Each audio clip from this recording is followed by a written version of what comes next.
నమస్తే.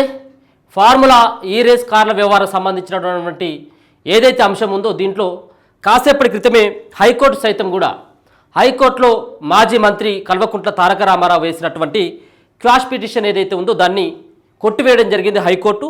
ఇదే నేపథ్యంలో ఇక మిగిలి ఉన్నటువంటి అంశాన్ని చూసుకుంటే కేవలం ఇక అరెస్టు మాత్రమే బాకీ ఉన్నట్టుగా తెలుస్తుంది. చాలా రోజులుగా ఊరిస్తున్నటువంటి అంశం 55 కోట్ల రూపాయలని అవకతవకలకి బీఆర్ఎస్ పార్టీ అలాగే బీఆర్ఎస్ పార్టీలో ఉన్నటువంటి మాజీ మంత్రి కల్వకుంట్ల తారక రామారావు చేతుల మీదుగా చాలా సందర్భాల్లో చెప్పడం జరిగింది. ఇది ఎవరికి కూడా సంబంధం లేదు, ఈ వ్యవహారంలో నేనే ముందుండి నడిపించిన, దీంట్లో మా ప్రభుత్వం వస్తుంది, మా ప్రభుత్వం వచ్చిన తర్వాత నిధులను సర్దుబాటు చేస్తామని చెప్పేసి అనుకున్నాం. కానీ ప్రభుత్వం రాలేదు కాబట్టి ఆ యొక్క అమౌంట్ని మేము సర్దుబాటు చేయలేకపోయాం, దీంట్లో ఎటువంటి అవకతవకలు జరగలేదని చెప్పేసి నేరుగా కేటీఆర్ సైతం కూడా పలు ప్రెస్ మీట్లో చెప్పడం జరిగింది. ఇదంతా కూడా కుట్రపూరితంగా వ్యవహరిస్తూ ఉంది ఇప్పుడున్నటువంటి బీఆర్ఎస్ పార్టీ నేతలపైన కాంగ్రెస్ పార్టీ నేతలు, ముఖ్యంగా ముఖ్యమంత్రి రేవంత్ రెడ్డి కుట్రపూరితంగా వ్యవహరిస్తున్నారని చెప్పేసి చెప్పడం జరిగింది. సో ఆ సంబంధించినటువంటి అంశాలను చూసుకుంటే ఈరోజు జరిగినటువంటి ఏదైతే అంశం ఉందో, ముఖ్యంగా 18వ తారీఖున డిసెంబర్ 18వ తేదీన కల్వకుంట్ల తారక రామారావు పైన ఏసీబీ అధికారులు కేసు నమోదు చేయడం జరిగింది. దీంట్లో క్లియర్ కట్గా మనం చూసుకున్నట్టయితే ఉంటే ఏసీబీ అధికారులకి మరి సీనియర్ ఐఏఎస్ అయినటువంటి దానకిషోర్ ఫిర్యాదు చేయడం జరిగింది డిసెంబర్ 18న ఆయనే ఏసీబీ అధికారులకి కంప్లైంట్ చేసిన తర్వాత ఏసీబీ అధికారులు కేసు కూడా నమోదు చేయడం జరిగింది. అలాగే డిసెంబర్ 19వ తేదీన కేటీఆర్ హైకోర్టుకు వెళ్ళడం జరిగింది. హైకోర్టులో కీలకంగా ఆయనకు సంబంధించినటువంటి అంశంలో ఉపశమనం ఇవ్వండి, నన్ను అరెస్ట్ చేసేందుకు వీల్లేదు, నేను దాంట్లో దోషిని కాదు, ఈ సంబంధించిన వ్యవహారానికి నాకు ఎలాంటి సంబంధం లేదు, నన్ను అరెస్టు నుంచి మినహాయింపు ఇవ్వండి, నేను వేసేటువంటి క్వాష్ పిటిషన్ ఏదైతే ఉందో దాన్ని చూడండి అని చెప్పేసి హైకోర్టుకు తెలపడం జరిగింది. ఇదే సందర్భంలో హైకోర్టు సైతం కూడా కేటీఆర్ వేసినటువంటి పిటిషన్ పైన విచారణ చేయడం జరిగింది. అలాగే హైకోర్టులో వాదనలు కూడా చేయడం జరిగింది. ఒక పక్కన ఏసీబీ తరపున వాదించేటువంటి అడ్వకేట్సు, అలాగే ఫిర్యాదుదారుడైనటువంటి దానకిషోర్ ఇచ్చినటువంటి ఆ అడ్వకేట్సు, ప్రభుత్వం తరపున ఉన్నటువంటి అడ్వకేట్స్, కేటీఆర్ సంబంధించినటువంటి అడ్వకేట్స్ అందరూ కూడా ఈ సంబంధించినటువంటి అంశంలో ఎలాంటి అవకతవకలు జరగలేదని కేటీఆర్ తరపున న్యాయవాదులు, దీంట్లో అవకతవకలు జరిగినాయి, 55 కోట్ల రూపాయలు విదేశీ కంపెనీలకు ఎలాంటి ఆంక్షలు లేకుండా, ఆర్బీఐ పర్మిషన్ లేకుండా, అలాగే పాలక మండలి పర్మిషన్స్ లేకుండా, ఆర్థిక శాఖ అనుమతి కోరకుండా కేటీఆర్ 55 కోట్ల రూపాయలని చెల్లించుండనేది ప్రధానంగా ఆరోపణ. సో ఇదే సంబంధించినటువంటి దాంట్లో ఏసీబీ అధికారులు సైతం కూడా దీంట్లో ఇన్వాల్వ్ అయిపోయి కేటీఆర్ సంబంధించినటువంటి దాంట్లో మీరు విచారణకు హాజరు కావాలని చెప్పేసి నోటీసులు ఇవ్వడం జరిగింది. కానీ హైకోర్టు చెప్పినటువంటి అంశం ఏంటిదంటే కేవలం కేటీఆర్ను విచారించుకోవచ్చు తప్పించి అరెస్టు చేయొద్దు అని చెప్పేసి 31వ తారీఖున డిసెంబర్ 31 వరకు మినహాయింపు ఇవ్వడం జరిగింది.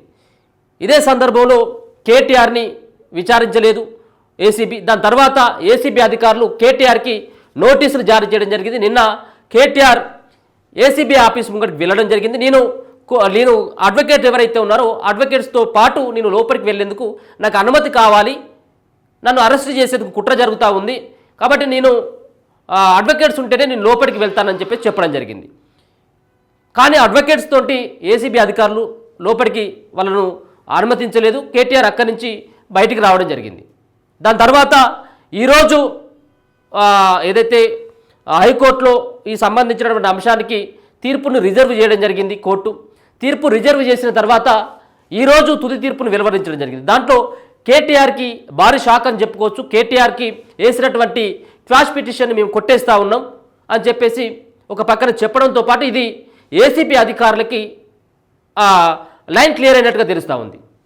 సో నిన్న ఆయన హాజరు కాలేదు, ఏసీబీ ముంగటికి నిన్న హాజరు కాలేదు. కానీ 9వ తేదీ ఈ నెల 9వ తేదీన మీరు ఖచ్చితంగా అటెండ్ కావాల్సిందే అని చెప్పేసి ఏసీబీ అధికారులు నిన్న మరోసారి నోటీసులు కేటీఆర్కి ఇవ్వడం జరిగింది. సో 9వ తారీఖున కేటీఆర్ కనుక హాజరు కాకపోయినట్టు అయితే ఉంటే మరి విచారణ చేస్తారా, అరెస్ట్ చేస్తారని రెండో అంశం ఉండేది, ఎందుకంటే కోర్టు పరిధిలో తీర్పు ఉంది కాబట్టి. కానీ ఈరోజు తీర్పు వెలువరించడం ద్వారా ఇప్పుడు లైన్ క్లియర్ అయిపోయింది. ఏసీబీ అధికారులు అరెస్ట్ చేసేందుకు సులువైపోయింది. ఇక నెక్స్ట్ మరి 9వ తారీఖు వరకు, ఇవాళ 7వ తేదీ, మరి ఈరోజే మరి కేటీఆర్ను అదుపులోకి తీసుకుంటారా, కేటీఆర్ని అరెస్ట్ చేస్తారా అంటే అడ్వకేట్స్ చెప్పేటువంటి అంశం ఏంటంటే ఖచ్చితంగా ఏ క్షణమైనా కేటీఆర్ను అదుపులోకి తీసుకునేటువంటి అవకాశాన్ని కోర్టు కల్పించడం జరిగింది. 9వ తేదీన నోటీసులు ఇచ్చినప్పటికీ ఏసీబీ ముందుగానే అదుపులోకి తీసుకునేటువంటి అవకాశం ఉంటుందని చెప్పడం జరిగింది. కేవలం అదుపులోకి తీసుకొని విచారించి వదిలేస్తుందా, లేకపోతుంటే ఆయనను అరెస్ట్ చేస్తుందా? దీంట్లో ఇన్ని రోజుల కాడి నుంచి కేటీఆర్ విచారణకు సహకరించట్లేదు కాబట్టి, ఏసీబీ అధికారులను రమ్మని చెప్పేసి కోరినప్పటికీ రాలేదు కాబట్టి నేరుగా కేటీఆర్ని అదుపులోకి తీసుకొని అరెస్ట్ చేసేటువంటి అవకాశం ఉంటుందనేది తెలుస్తూ ఉంది. అడ్వకేట్స్ కూడా, సీనియర్ అడ్వకేట్స్ కూడా దాంట్లో అదే అంశాన్ని కూడా చెప్పడం జరుగుతూ ఉన్నది.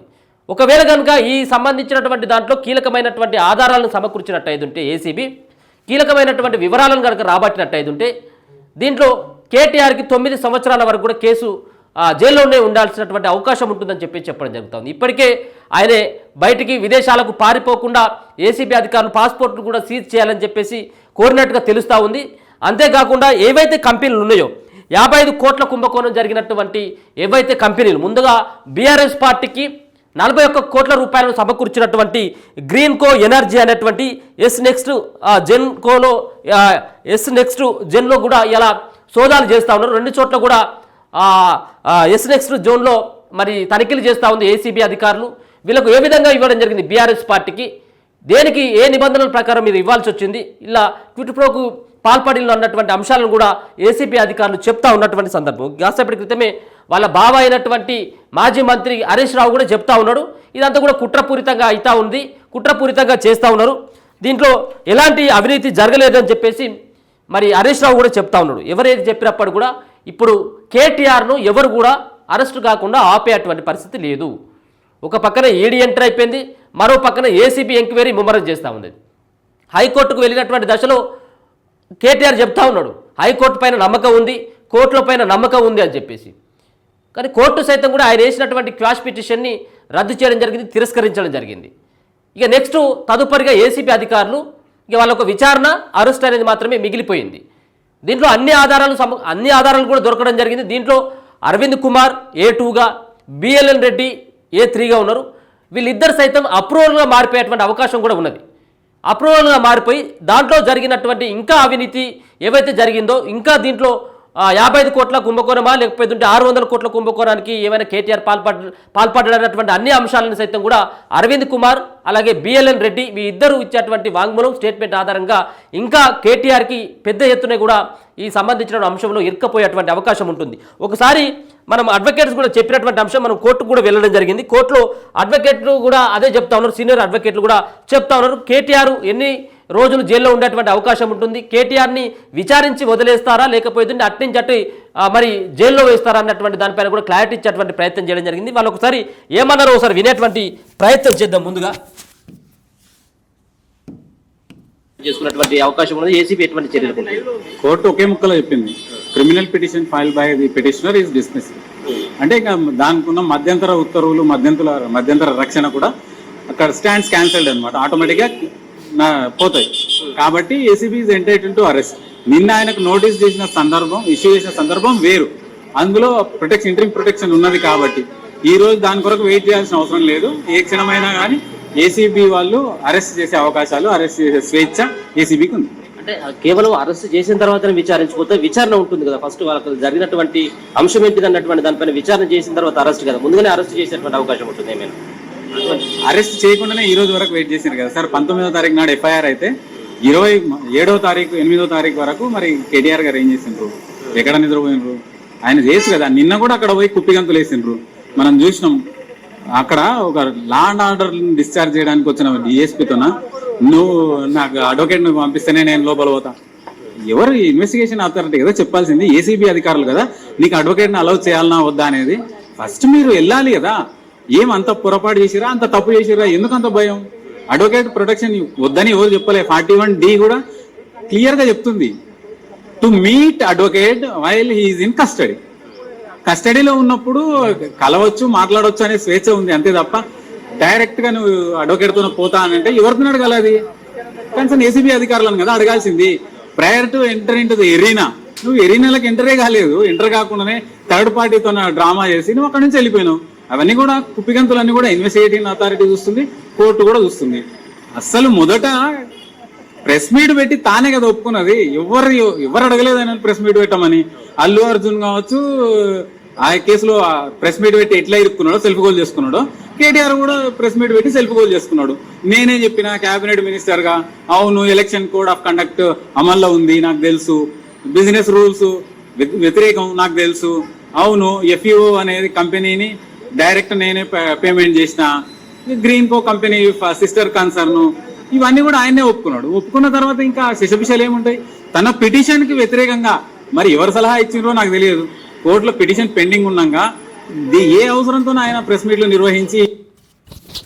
సో ముఖ్యంగా ఇప్పుడు ఏంటంటే కేటీఆర్ ప్రెస్ మీట్ పెట్టి చాలా సందర్భాల్లో చెప్పడం జరిగింది, ఈ సంబంధించిన వ్యవహారంలో నేనే ముఖ్యమైనటువంటి భూమిక పోషించిన అని చెప్పేసి.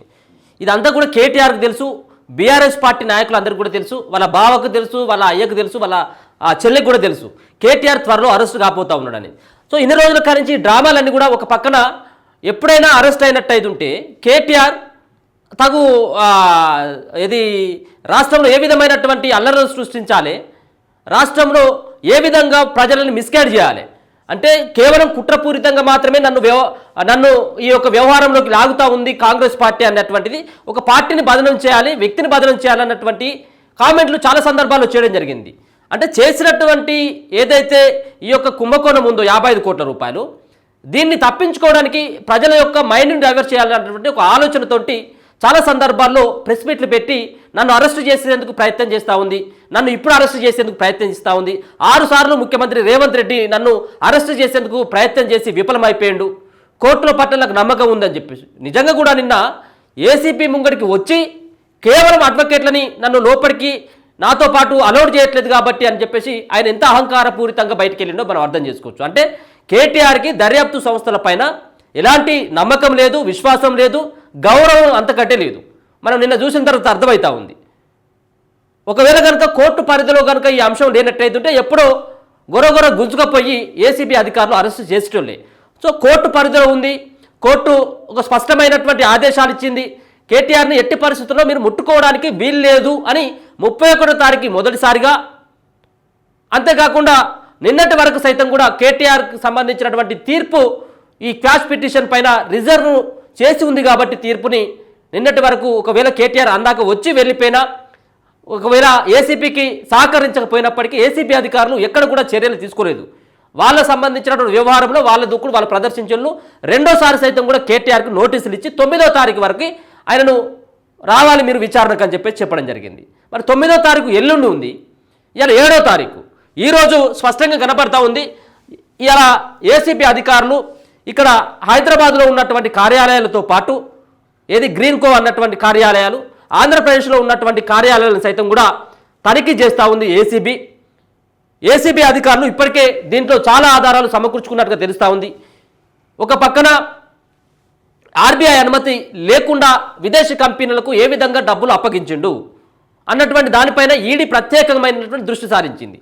ఇప్పుడు ఒకవేళ కనుక ఏసీపీ అదుపులోకి తీసుకొని విచారించి అరెస్ట్ చేసినప్పటికీ ఈడీ సైతం కూడా విచారించేటువంటి అవకాశం కనబడతా ఉన్నది. సో ఇప్పుడు నెక్స్ట్ ఉన్నటువంటి కేటీఆర్ తప్పించుకోవడానికి ఇంకేమైనా మినహాయింపు ఉందంటే కేవలం సుప్రీంకోర్టులో మళ్ళీ క్వాష్ పిటిషన్ వేయడం మాత్రమే. మరి సుప్రీంకోర్టు హైకోర్టు ఇచ్చినటువంటి తీర్పుని సమర్థిస్తుందా లేకపోతే కొట్టేస్తుందా? కేవలం ఏసీబీ అధికారులు చేసేటువంటి ఈ యొక్క ఇన్వెస్టిగేషన్లో ఒకవేళ కనుక ఫుల్ స్టాప్ పడాలంటే మళ్ళీ సుప్రీంకోర్టులో క్వాష్ పిటిషన్ పైన కానీ లేకపోతే కొంత మరి ఏసీబీ అధికారులకి కానీ ఈ దర్యాప్తు సంస్థలకి సుప్రీంకోర్టు ఏమని చెప్పదలుచుకుంది అంటే వాళ్ళు క్లియర్ కట్గా చెప్తా ఉన్నది. అడ్వకేట్స్ అదే విషయాన్ని చెప్తా ఉన్నారు. సుప్రీంకోర్టుకు వెళ్ళినప్పుడు కూడా సుప్రీంకోర్టు హైకోర్టు సంబంధించినటువంటి తీర్పుని సమర్థిస్తుందని చెప్పేసి చెప్తా ఉన్నారు. ఈ యొక్క తీర్పు ఆధారంగా రానున్నటువంటి రోజులలో ఈ తీర్పు కేవలం ఇలా బీఆర్ఎస్ పార్టీ మాజీ మంత్రి చేసినటువంటి ఈ వ్యవహారం ఇక్కడికే పులి స్టాప్ పడ్డట్టయితే రానున్నటువంటి రోజులలో కూడా వేరే సంబంధించినటువంటి కేసులలో కూడా ఈ కేసుని కూడా అడ్డు పెట్టుకొని చాలామంది తప్పించుకునేటువంటి అవకాశం ఉంటుంది. కాబట్టి దీంట్లో హైకోర్టు సైతం కూడా ఆచితూచి అడుగులు వేయడం జరిగిందనేది స్పష్టంగా అర్థమవుతా ఉన్నది. ఒక పక్కన అడ్వకేట్లు కూడా చాలామంది సీనియర్ అడ్వకేట్ ఇదే అంశాన్ని కూడా ప్రస్తావించడం జరుగుతూ ఉంది. కేటీఆర్ సంబంధించినటువంటి అరెస్ట్ని ఎవరు కూడా ఆపేటువంటి పరిస్థితి లేదు, ఎవరు కూడా ఆపలేరు అని కూడా వాళ్ళు చెప్తా ఉంది. ఇలా గ్రీన్కో కార్యాలయంలో ఏసీపీ సోదాలు చేపట్టింది.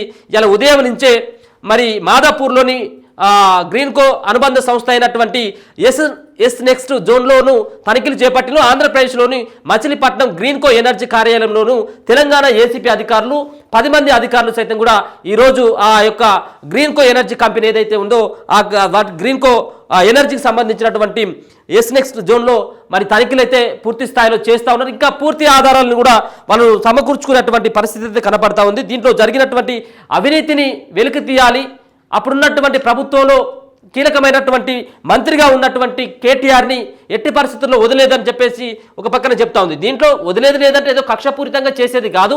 ఇది కక్షపూరితంగా కాకుండా దానిలో జరిగినటువంటి అసలైనటువంటి వాస్తవాలు ఏంటిది, దీంట్లో మరి క్విట్ ప్రో జరిగిందని చెప్పేసి ఒక పక్కన తెలుస్తూ ఉంది. కాబట్టి దీంట్లో జరిగినటువంటి అవినీతి ఎంత, ఎందుకోసం అని చెప్పేసి ఇక్కడ తెలంగాణలో మరి ఈ కార్ల రేసుని తీసుకురావడం జరిగింది. దీంట్లో ఎన్ని డబ్బులు చేతులు మారినాయి. ఒక పక్కన కేటీఆర్ చెప్తా ఉన్నాడు కదా, వీటిని తీసుకురావడం ద్వారా 700 కోట్ల రూపాయల ఆదాయం వచ్చింది తెలంగాణకు అని చెప్పేసి కేటీఆర్ సమర్థించుకున్నటువంటి ప్రయత్నం చేస్తా ఉన్నాడు. నువ్వు ఎంత సమర్థించుకున్నప్పటికీ కూడా 700 కోట్ల రూపాయలు కాదు, కనీసం అనా పైసా కూడా రాలేదు. దీంట్లో పార్టిసిపేట్ చేసినటువంటి స్పాన్సర్స్ ఎవరైతే ఉన్నారో దీంట్లో నుంచి వాళ్ళు బయటికి వెళ్ళిపోయారు. ఎందుకంటే ఒకవేళ లాభాలు వచ్చినట్టయితే వాళ్ళే ఉంటారు కదా, కానీ దీంట్లో ఎటువంటి లాభం లేదని చెప్పేసి వాళ్ళు బయటకు వెళ్ళిపోవడం జరిగింది.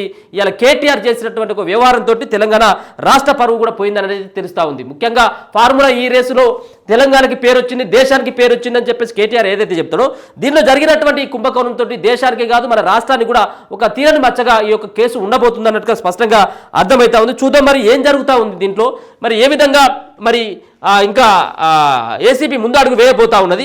ఒకవేళ 9వ తారీఖు ఇచ్చింది కాబట్టి మరి 9వ తారీఖు వరకు ఏసీపీ ఆగుతుందా అంటే ఆగేటువంటి పరిస్థితి అయితే కనబడట్లేదు.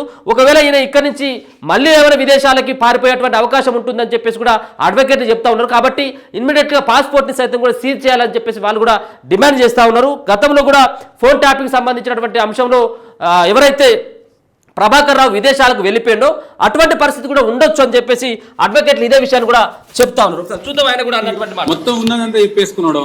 చెప్పిన తర్వాత ఇన్వెస్టిగేషన్ ఆఫీసర్స్ కూడా పూర్తిగా పని లేకుండా చేసిర్రు. ఆయనంతలాగా ఆయన చేసుకునేది స్వయంకృత అపరాధం తప్ప వేరే ఏం లేదు. ఇంకా మిగతా ఇద్దరు కూడా ఉన్నారు, A2గా ఉన్నాడు అరవింద్ కుమార్, బిఎల్ఎన్ రెడ్డి కూడా ఉన్నాడు. సో వీళ్ళపైన కూడా ఎటువంటి చర్యలు ఉంటాయి. ఒక పక్కన 9వ తారీఖు వరకు కూడా మీరు 9వ తారీఖు అటెండ్ కావాలని చెప్పేసి కూడా ఏసీబీ నోటీసులు ఇవ్వడం జరిగింది. సో ఇప్పుడే ఇది సంబంధించిన క్యాష్ పిటిషన్ ని కొట్టేస్తున్నామని చెప్పేసి హైకోర్టు చెప్పడం 9వ తారీఖు వరకు వెయిట్ చేస్తుందా లేకపోతే ఇమీడియట్లీ యాక్షన్? 9వ తారీఖు అదే చెప్తుంది నేను. పూర్వాపరాలు వేరు. నిన్న నోటీస్ ఇష్యూ చేసినప్పుడు ఈ రోజు ప్రొటెక్షన్ లేదు కాబట్టి ఏసీబీ అరెస్ట్ చేసుకోవచ్చు. ఎందుకంటే ఆయన తప్పించుకోబోతున్నాడు. 300 మీటర్ల దూరంకి వచ్చి తప్పించుకున్నాడు కాబట్టి పరిగణలోకి తీసుకొని ఎక్కడికైనా వెళ్ళిపోవచ్చు. ప్రైవేట్ జెట్లు ఉన్నాయి. పోతే మళ్ళీ ప్రభాకర్ రావుని చూస్తున్నాం కదా, ప్రభాకర్ రావుని చెప్పేనికే రెడ్ కార్నర్ నోటీసులు ఎన్ని కష్టాలు పడుతున్నారు. మరి ఈయన కూడా ముందే తప్పించుకోక ముందుకే కస్టడీలోకి తీసుకుంటే బాగుంటుంది. ఎన్ని రోజులు వాళ్ళకు అంటే ఒకవేళ కస్టడీలోకి తీసుకొని విచారించిన అరెస్ట్ అయిన తర్వాత ఎన్ని రోజులు ఆయనకు శిక్ష పడేటువంటి అవకాశం ఉంటుంది? లైఫ్ ఉంది 409 కింద. ఒక 500 రూపాయలు కరప్షన్ కు పాల్పడితే ఒక అటెండర్ ని నెల నుంచి 2 నెలల పాటు కన్ఫైన్ చేస్తుంది ఏసీబీ కోర్టు. మరి నా 55 కోట్లు ఎవడబ్బ జాగిరి అని, తెలంగాణ ప్రజల జాగిరి, అబ్బ జాగిరి ఇది, తాత జాగిరి ఇది. ఇంకొకసారి ఎవరైనా సరే తెలంగాణ రాష్ట్ర ఖజానాను టచ్ చేయాలంటే ఉచ్చబోసుకోవాలి. ఇప్పుడు ఒకవేళ సుప్రీంకోర్టుకు పోయినట్టయితే ఏమైనా మినహాయింపు దొరికేటువంటి అవకాశం ఏమైనా కనబడుతుందో దీంట్లో కేటీఆర్? ఫస్ట్ కాంప్రిహెన్సివ్ గా ఆనరబుల్ హైకోర్టు ఇచ్చిన ఉత్తర్వులను వెరిఫై చేసుకోవాలి. అంతలో ఏమైనా లోపభూయిష్టం ఉంటే you can approach the appellate court. It is Liberty. ఆయనకు స్వేచ్ఛ అయితే ఉంది ఖచ్చితంగా. అంటే ఒకవేళ ఇప్పటికే ఏసీబీ అధికారులు కనుక అదుపులోకి తీసుకుని విచారించినట్టయితే ఈడీ సంబంధించిన వ్యవహారంలో ఏ విధంగా ఉండబోతా ఉన్నది? ఒకవేళ ఏసీబీ అదుపులో ఉన్నప్పుడు కూడా ఈయన మళ్ళీ ఈడీ ఏమైనా అదుపులోకి తీసుకునేటువంటి అవకాశం ఉంటుందా? ఈడీ సైతం కూడా అరెస్ట్ చేసేటువంటి అవకాశం ఉంటుంది. ఈడీ ఎంక్వైరీ చేయడానికి ఫెరాఫెమా నిబంధనలు మనీ లాండరింగ్ కు పాల్పడితే దాంట్లో వాళ్ళు ముందుకు పోయే అవకాశాలు ఉంటాయి. సమన్ చేసిండ్రు, ఆయన రాలేనన్నాడు, మళ్ళీ ఒక డేట్ ఫిక్స్ చేయొచ్చు. అరెస్ట్ ఆయన సాటిస్ఫై కానప్పుడు ఆయన ఎక్స్ప్లెనేషన్కి ఈడీ కూడా అరెస్ట్ చేస్తుంది. కవితను కూడా అదే విధంగా చూసినాం మనం. 3 సార్లు పోయింది, 4వసారి నేను రానంటే వాళ్ళే వచ్చి తీసుకుపోయింది. అట్లే ఇది కూడా జరుగుతుంది. దీంట్లో ఎక్కడ కూడా ఇప్పుడు ఉపశమనం అనేది ఎక్కడ కూడా కేటీఆర్ లేదు. క్యాష్ పిటిషన్ ను కొట్టేసిన తర్వాత ఖచ్చితంగా అరెస్ట్ చేస్తాడన్నటువంటి అభిప్రాయం అయితే మీకైతే ఉంది? ఖచ్చితంగా అరెస్ట్ చేయాలి. I'm demanding the ACB. ఎందుకంటే ఒక 500 రూపాయలు 1000 రూపాయలు కరప్షన్ కు పాల్పడ్డ వ్యక్తులను వేటాడి ఏసీబీ అరెస్ట్ చేస్తుంది. మరి 55 కోట్ల రూపాయలు ఎవడి తాత జాగిరని వీడు డిస్బర్స్ చేస్తాడు, వాడు తినిపోతాడు ఇంగ్లాండ్ వాడు. ఆ కంపెనీని కూడా ప్రతినిధులను కూడా 4th వీక్ అరెస్ట్ చేయాలి. కేవలం 55 కోట్ల రూపాయలకు సంబంధించిన కుంభకోణమైనా లేకపోతే 700 కోట్ల రూపాయల కుంభకోణం పైన ఈ సంబంధించినటువంటి వాదనలు వినిపించడం జరిగింది ప్రభుత్వం, అలాగే ఏసీబీ తరపున ఇచ్చేటువంటి వాదనలు. అదే ఇయర్కి 150 కోట్ల రూపాయలు పెట్టుబడి పెట్టాల్సి వస్తుంది. ఎవరైతే బయలాటరల్ అగ్రిమెంట్లో ఎంటర్ అయ్యిందో 4 సంవత్సరాలకు అది 600 కోట్లు అవుతుంది. కాబట్టి ముందే ప్రజాధనాన్ని కాపాడిన ఘనత ఈ ప్రభుత్వానికి ఖచ్చితంగా దక్కుతుంది. అంతేకాకుండా ఖజానాను కాపాడాల్సి ఉండి నువ్వు అడ్డగోలుగా ఇష్టపూర్తిగా ఎవరికంటే వాళ్ళకి దానం చేయడానికే తాత సొమ్ము కాదు, అత్త సొమ్ము అంతకంటే కాదు. ఎట్లాంటి సెక్షన్స్ ఉంటాయి? ఈయన పైన 4 సెక్షన్లు పెట్టిండ్రు. 499 లేకపోతే ఇంకా మిగతా సంబంధించిన 409 యాంటీ కరప్షన్ కేసులు ఇవన్నీ కూడా అప్లై అవుతాయి. కాకపోతే అన్ని కంకరెంట్ గా ఒకటేసారి అప్లై అయ్యే అవకాశాలు ఉంటాయి. కాబట్టి యావజీవ కారాగార శిక్షకు కూడా అవకాశాలు ఉన్నాయి. సో ఇప్పుడే చెప్తా ఉన్నాడు, యావజ్జీవ కారాగార శిక్ష కూడా పడేటువంటి అవకాశం ఉంటుంది. 500 రూపాయల కుంభకోణానికి 500 రూపాయల దాంట్లో కొన్ని కేసులు కూడా విన్నాం. కాబట్టి కేటీఆర్ చేసినటువంటి ఈ వ్యవహారంలో 10 ఏళ్ల వరకు కూడా జైలుకు వెళ్ళేటువంటి అవకాశం ఉంటుందని చెప్పేసి తెలుస్తా అడ్వకేట్ చెప్తాను. ఒక బ్రేకింగ్ వార్త అందుతా ఉంది. ముఖ్యంగా సుప్రీంకోర్టులో ఒకవేళ కనుక కేటీఆర్ మళ్ళీ పిటిషన్ వేసినట్టు అయితే ఉంటే తమ వాదనను కూడా వినాలని చెప్పేసి రాష్ట్ర ప్రభుత్వం సుప్రీంకోర్టుని ఆశ్రయించడం జరిగింది. సుప్రీంకోర్టులో ఒక పిటిషన్ కూడా వేయడం జరిగింది. కేవేట్ పిటిషన్ కూడా ఇప్పుడు రాష్ట్ర ప్రభుత్వం దాఖలు చేయడం జరిగింది. దీంట్లో ఫార్ములా ఈ రేస్ కేసులో కీలక పరిణామం చోటు చేసుకుంది. ఈ కేసుకు సంబంధించి సుప్రీంకోర్టులో రాష్ట్ర ప్రభుత్వం కేవేట్ పిటిషన్ కూడా దాఖలు చేసింది.